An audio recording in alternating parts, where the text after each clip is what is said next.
সেদিন ফ্ল্যাক্সের দোকান থেকে আপনার নাম্বারটা সংগ্রহ করছি, তারপর ফোন দিলাম। তাই?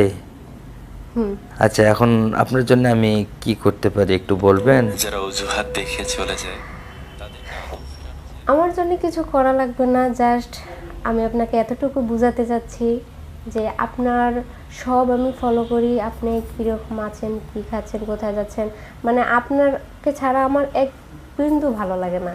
আপনার সাথে কথা বলার জন্য বেকুল, কিন্তু আমি নাম্বার পাচ্ছিলাম, নাম্বারটাও সংগ্রহ করছি এবং কথাও বলতেছি। তাহলে আপনি এতে বুঝাই নেন যে আমি কেন ফোন দিয়েছি এবং কী সমাচার।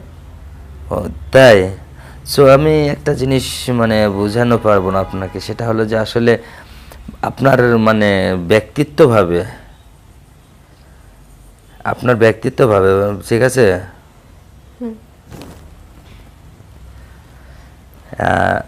মানে আমার সব সময় খোঁজ রাখা, আমার সাথে সব সময় খোঁজে মানে নিয়মিত আমার খোঁজ রাখার জন্য আপনাকে অনেক আসলে ধন্যবাদ তার জন্যে। আর আরেকটা বিষয় সেটা হলো যে আসলে অনেক লোক আছে, তাই না? অনেক জায়গায় অনেকভাবে লোকজন থাকতে পারে, আছে। তো এখানে আমি আমার খোঁজ, কষ্ট নিয়েন না মনে। হ্যাঁ হ্যাঁ বলেন, কষ্ট পাবো কেন?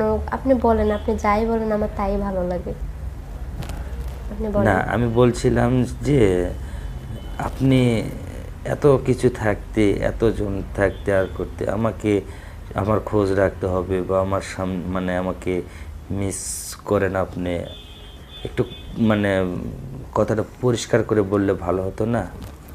পরিষ্কার করে বলবো, কিন্তু আপনি তো কিছু বুঝেন, আপনি তো